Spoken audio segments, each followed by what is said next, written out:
13th floor.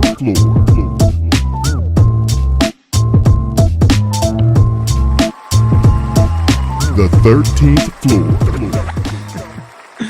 Welcome, ladies and gentlemen, to the 13th floor where the furniture isn't always the best, but the views are amazing.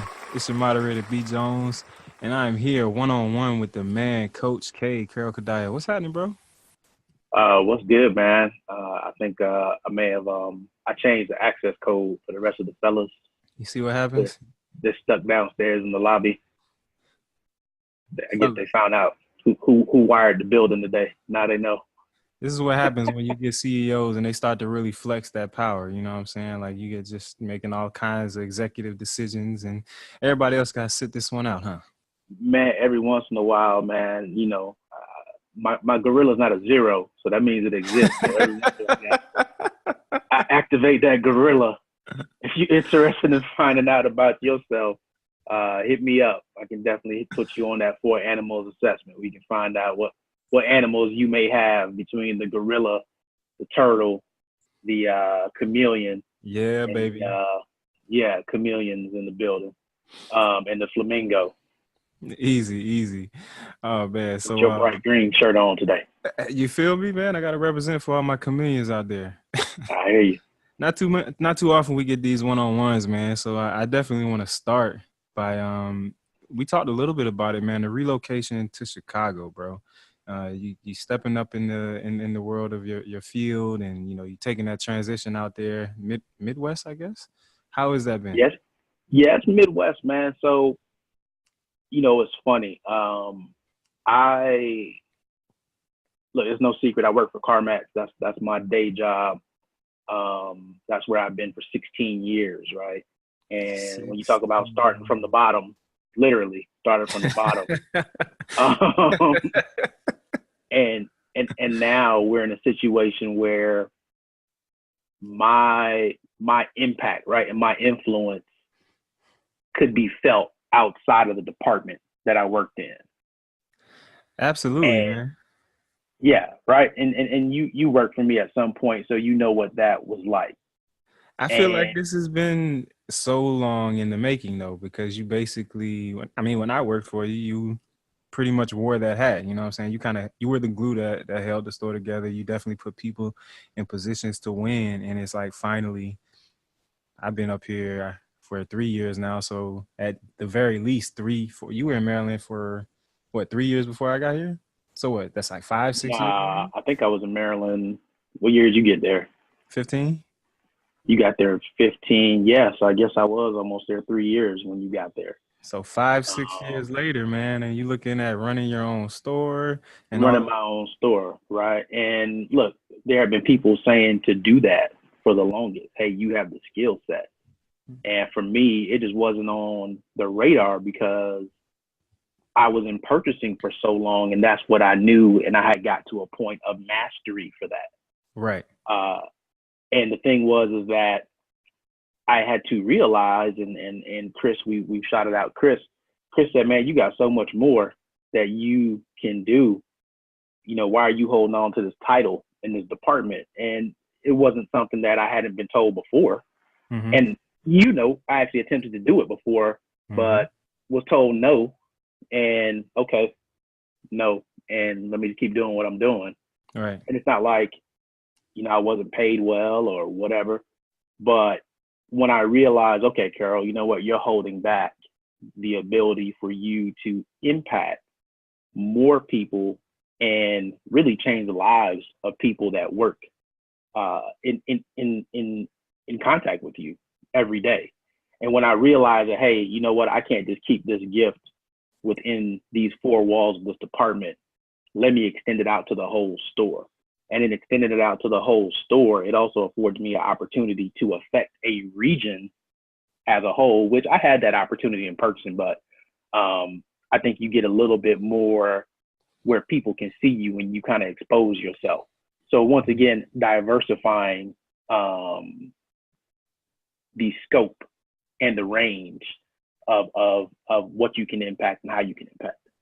I want to talk about that diversification and that scope and that range. So was it different or not different? obviously it's different. Was it difficult for you coming into that enlarged scope and range and reach basically that you've come into? And the reason I ask that is because when I ascended to the position that I'm at now, the latitude with which I'm able to work with, I hadn't experienced anything like that before. So it took me a while to adjust, and I'm still really in that adjustment period where it's like, okay, I can make certain decisions, I can do certain things, and really not have to, ask permission when doing so. Whereas before, it's kind of like you got to send things up the chain, and they yay or nay it. Mm-hmm. I think what happens to people is that you don't always believe who you are until somebody tells you this is who you are. And I think that's what happened to you. You didn't necessarily hold on to this is who Brett is, right? And when you worked for me, I started kind of pushing you that way. Mm-hmm. Hey, like, right? That's how you're the moderator of the podcast. That's how you own this. Because that wasn't your thing. You were kind of that background, I'm going to do all this heavy lifting, but I don't want to be out in the forefront. And I kind of pushed you out. And I think for me, I was already doing the work. And that's what I always tell people about promotion. In most cases, you're already doing the work. And once you have grasped that you're doing the work and you consistently do it, then you reach to a point where you get the title. So the title comes as the reward for the work that you're already doing. And that's why what you are doing to get you here, like there's a book that says what got you here won't get you there, but what got you here won't keep you here either. Right. Because we're expecting more from you now that we've given you this title. Exactly. And I think that's a piece that people miss. They think that, oh, I've put in my time, I put in my work. No, you put in your time and you put in your work to get to this point. Right. Now it's time to now level up. what else do you have in your skill set that you can show me? Again, part of the diversity piece, which people have people have put into a box what diversity is, but I'm sure we'll get into that later. Yeah, man, I want to stick with Chicago a little bit. So you've been out there how long now trying to find a house? Man, I've probably been out here for almost going on a month trying to find a house. 3 weeks. So long enough to get acclimated with your situation and surroundings. Tell me what you like, what you don't like. Well, before we get into that, let's talk about how it even ended up being Chicago, because most people were just like, well, you just came back from the cold. Why would you go from the cold? You made it close to home, 4-hour drive down to Miami from St. Augustine. And then you turn around and you go to Chicago. And it was in line with the whole, look, diversity and inclusion. There were some other things on the table, such as a Birmingham. And I wasn't feeling that at all. I was like, no way. MLK went to jail there, and I'm definitely not MLK. Right. And now, I have a wife, I have a son who I'm not going to expose either one of them to a certain mentality. And people, oh, no, it's not like that. But when you talk to people from there, they're like, oh, it's absolutely like that here. Mm-hmm. So I declined that. What else was on the map? We had a Georgia store. Georgia was on the map. Georgia was on the map. And then the part of Atlanta we wanted to get was not in the cards, right? Got turned down for that and got offered Savannah, which Savannah, that's cool place to visit, but there's no diversity there.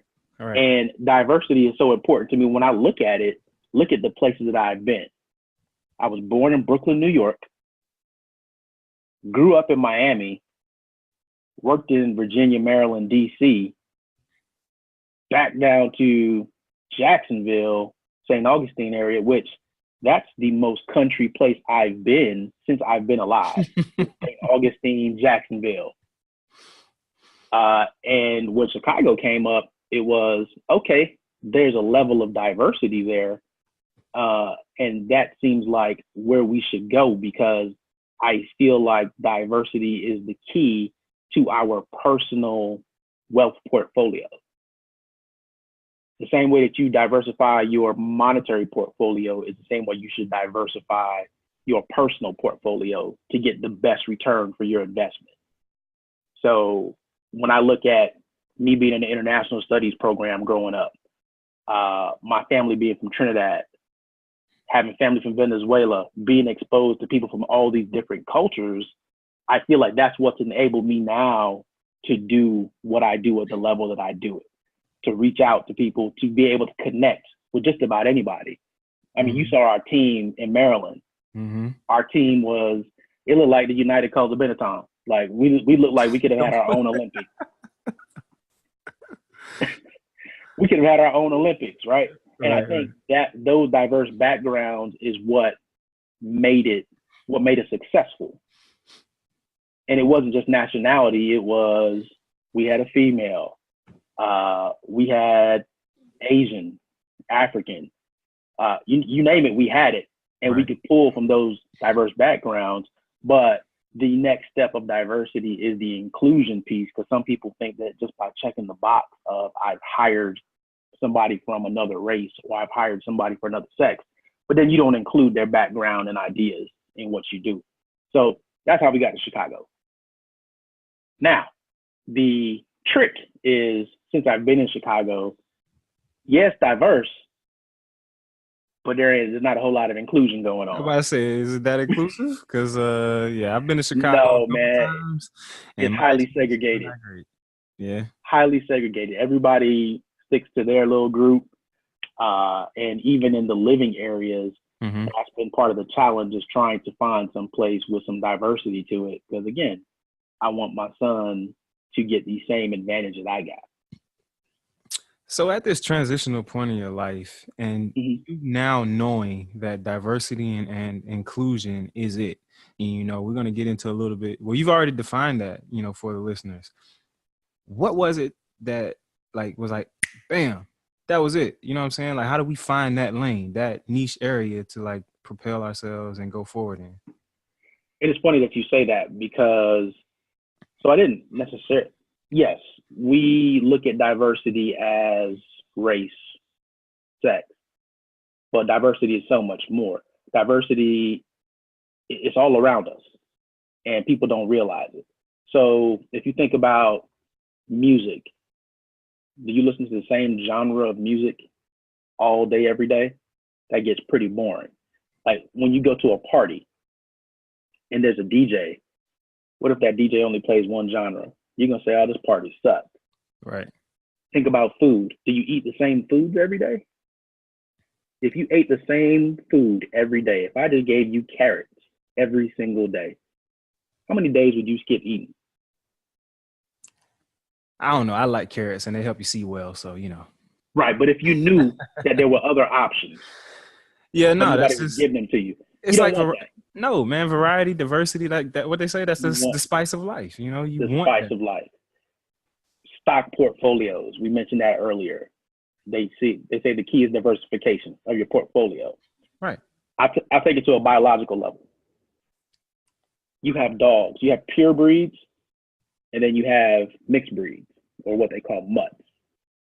Well, what people don't realize and understand most of the time is that the mutts and mixed breeds have a better longevity and a health factor than a pure breed, because the pure breed only gets this one set of DNA, one set of traits.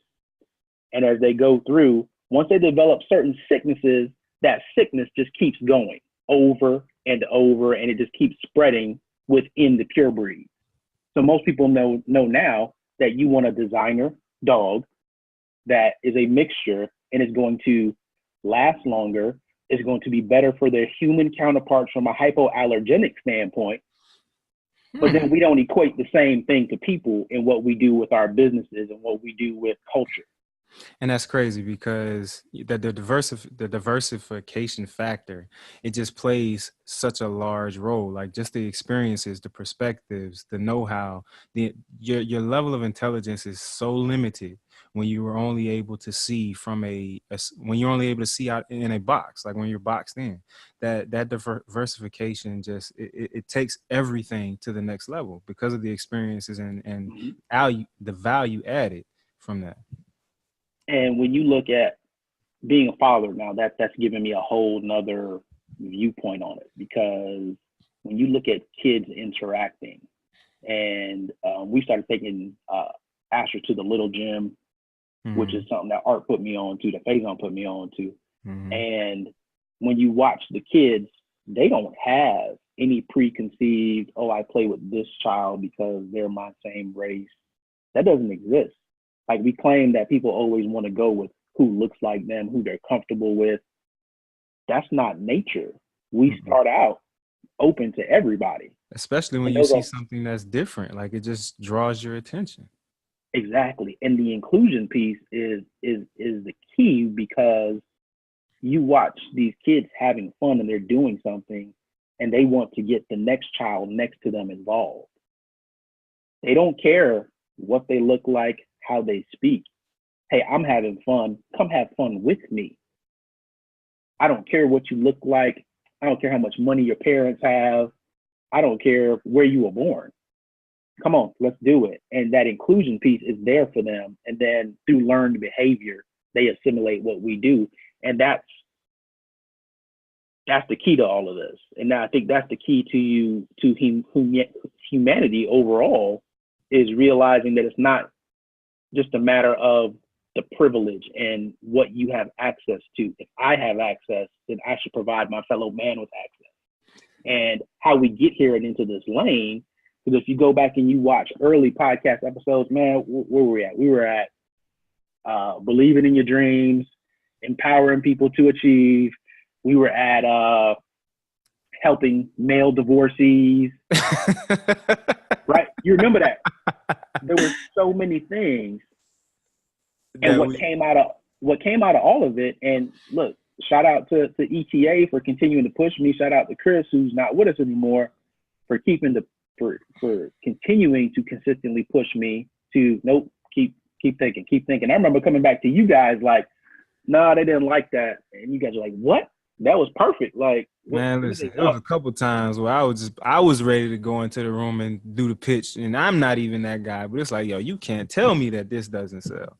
But exactly. But then what you get from all of that is, look at the diversity of the experiences that I have gone through, and then you put that into a parallel plane with my career and what I've been able to do, and you start to realize, because of diversity of my background, because of diversity of my experiences, I'm able to relate to people and connect to people and push out a better result than what somebody that hasn't had that before. And I think there are people out there, yes, you've checked the box. You've hired somebody that is of a different race, a different sex, but you still have not included what makes them great. You haven't included what got them to this point. And I say that to say, if you look at folks like you and I, when you come and tell us we don't have the money to buy more supplies, well, that's cool, because when we were growing up, our parents didn't have the money for us to get new school clothes. Right. So we're going to figure out how to make do with what we've got. That mind state alone, man, I had a situation happen earlier. We never can get onto it in the podcast, but that mind state alone, just the willingness to do what it takes to get someplace, man, it's just missing. Yeah. It's just missing. Right. Or when you say, we got to make some budget cuts. That's cool. It doesn't bother me. I got divorced and my whole bank account was cut. I didn't have any access, nothing. And I survived that. Right. So we got to have budget cuts. Let's have budget cuts. That resiliency that we've had built in us because we came up in a system that was not designed for us. So when you say you want to put on that new project, or you want to explore this new avenue that we've never done as a company, cool. We're ready to come up with ideas, because we've had to come up with new ideas just to exist and to progress, period, to this point. So we're ready. We're your people, but most time we don't get leverage for those ideas because we don't look like the people in charge. We don't speak like the people in charge, and they think that we don't have anything of value. Whereas if you go in and you leverage your people that don't think the same way you do, you're going to get that outside of the box thinking that's probably going to put your company or your home or whatever it may be to the next level. So if you're listening, Fortune 500s, Fortune 100s, even the MBEs and the SBEs of the world. We can get you to the next level. We can show you how to utilize that talent pool that people talk about is such a hindrance to the growth of companies if you let us. Go ahead and check my man out, Coach K, Diversity and Inclusion. He's going to leverage that talent.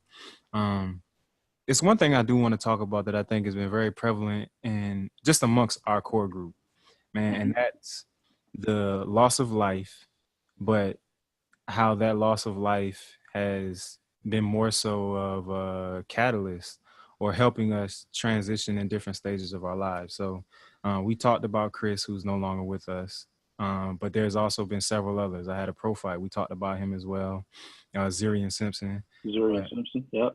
Also Carmen, a very close friend of you and Mike D. Yep.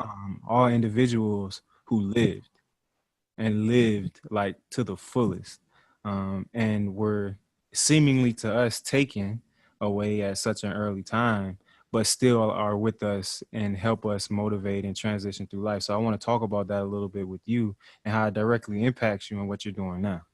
Mm-hmm. I would say a lot of times we look at death and we look at it as something that's sad and we grieve. But then I also think that if you get the lessons from these people that have passed, that there's life after death. And the reason why I say that is because you realize, and you said that the three of them lived their life to the fullest. And, you know, last year we had a bang. And so that's 4 people that we know of within pretty much a year. Right. And if you think about it, there was so much more impact that they had left for the world that they didn't get a chance to put out. And it's just a reminder that, and I know for our group, this is what it's been. And for me, it's been, look, stop waiting to put out a message. Don't wait for the perfect moment, because what is my imperfect moment might not be your perfect moment. You know what I'm saying? What's my imperfect moment could be your perfect moment. Right. I don't know when the timing of the message is going to hit you. And when the message hits you, you don't care what I look like. You don't care what the background was. No. You don't care. The message just hits you, and it gives you that encouragement or that push to do what was necessary. And in the death of these individuals, it's that push for us to do what's necessary. And the charge to our immediate group and the charge to the listeners is, look, if you're not seeing stuff from us, then you need to push. And there are people around you that need that push. Don't wait until you die to be the inspiration that a person needed. People always say, don't bring me flowers when I die. Well, don't be an inspiration in death. Be an inspiration while you're alive.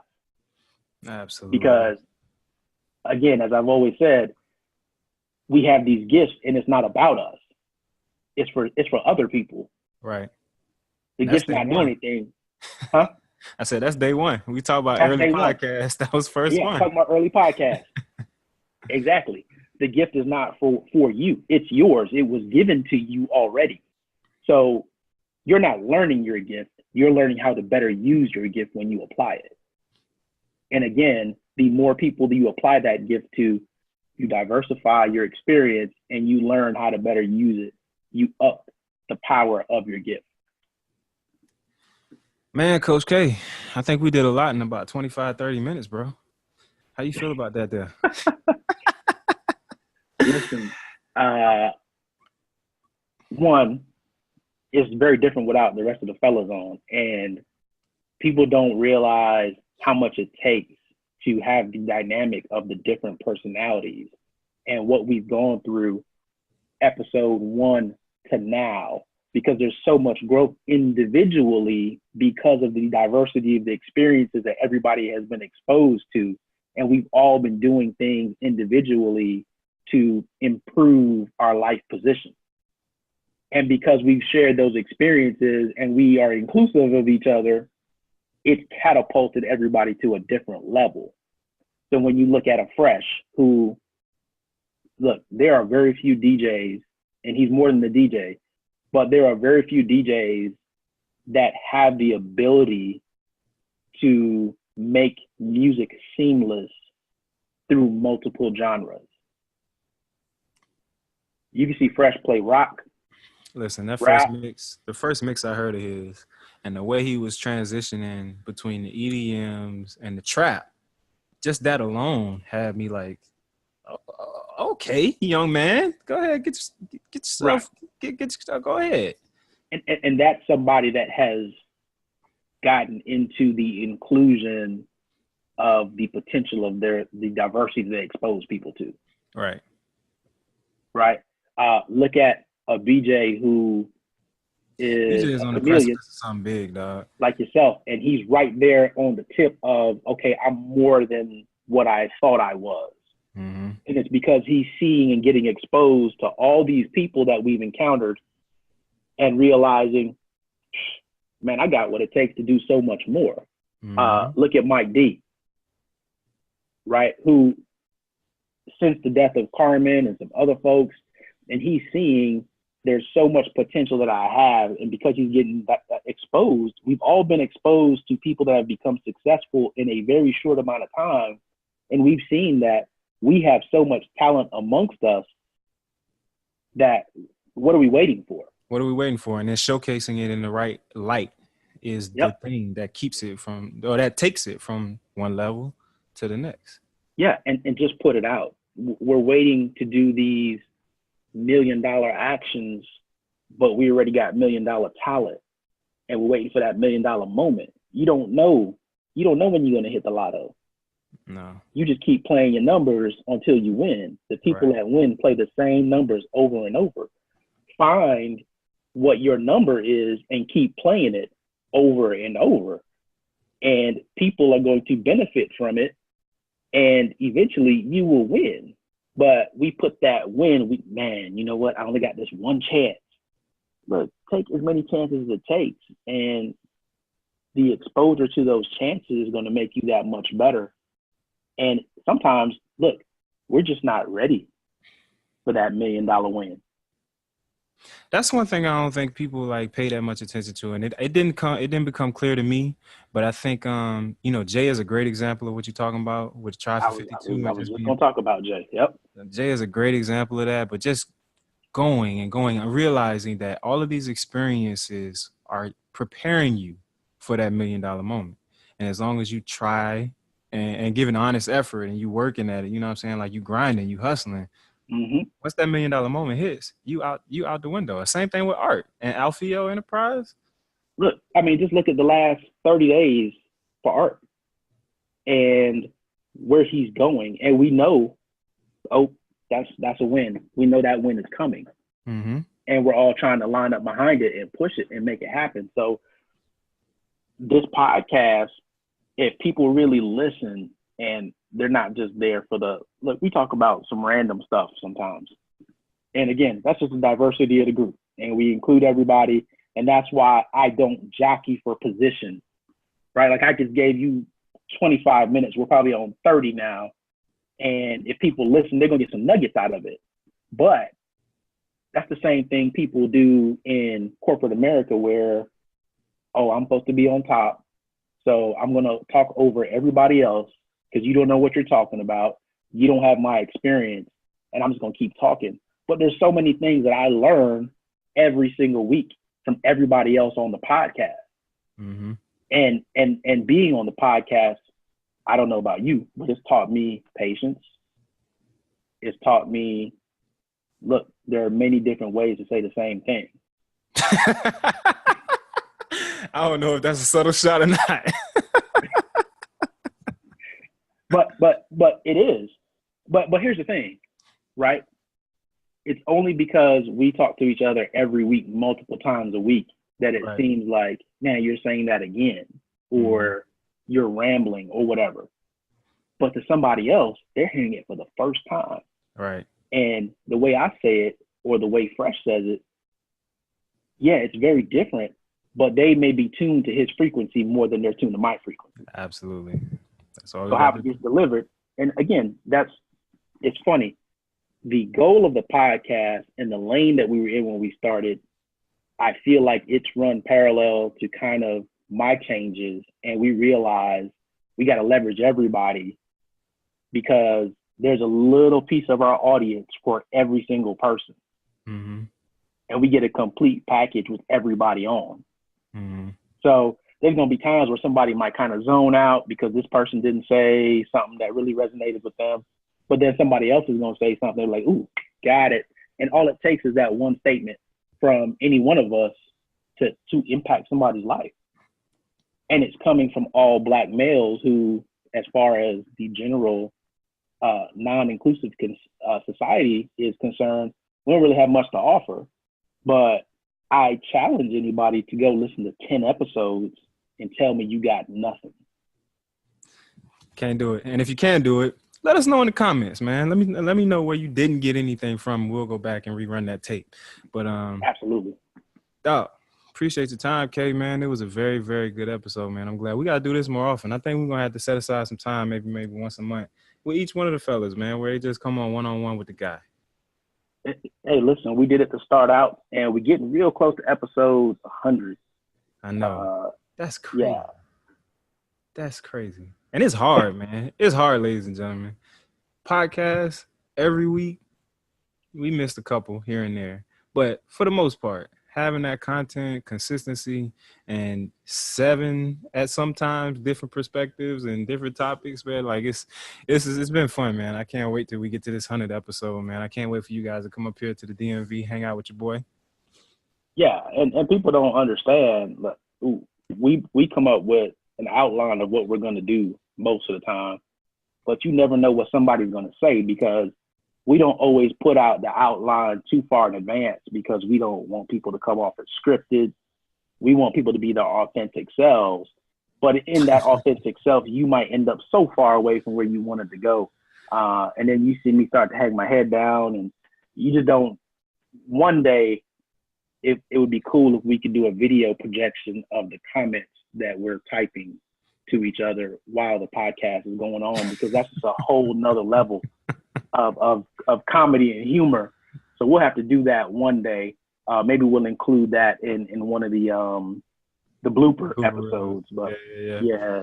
Fresh is our man. He's a jack of all trades. He's gonna figure out some technological advancement that's gonna enable us. He'll figure out how to record his screen or something. Yeah, you feel me? But that's it, man. That's great, man. Hey, ladies and gentlemen, if you love what you heard, make sure you subscribe, give us the 5-star ratings, give us the comments and on all our social media platforms at 13th Floor, please, on Instagram, Facebook. You can catch the podcast, iTunes, Google Play, SoundCloud. Catch the videos on Vimeo and YouTube. Get connected with us. Let us know what you think, man. Coach K, you got anything else?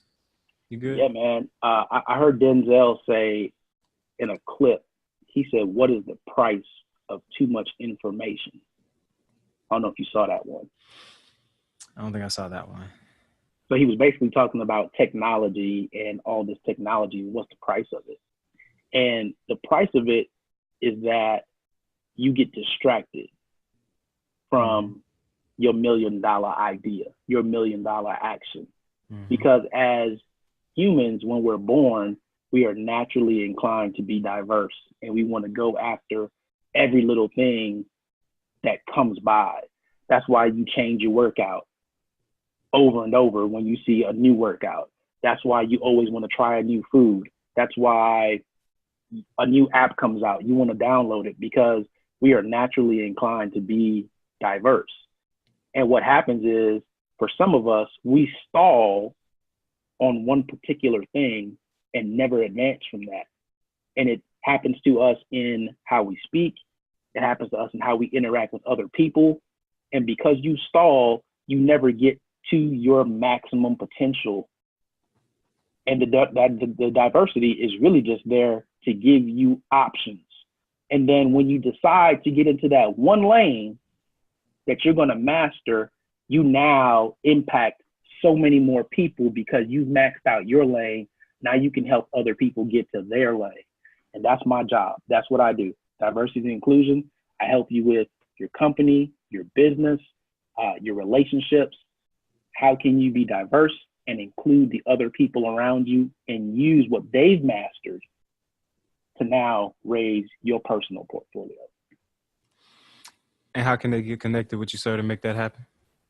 Man, you can email me at Kerrol, Kerrol, at Kerrol.com. You got a name like mine, you can do things like that. You can have your name at yourname.com, and that'd be your email address, which it's also the website, Kerrol.com. So the website will be up and posted soon. Fresh is probably mad at me now because I'm supposed to get him some written content for it, but it's coming. And in the meantime, email me, Kerrol at Kerrol.com. In the meantime, Fresh, use all these sound bites, man. I think we got plenty commercials off of this joint right here.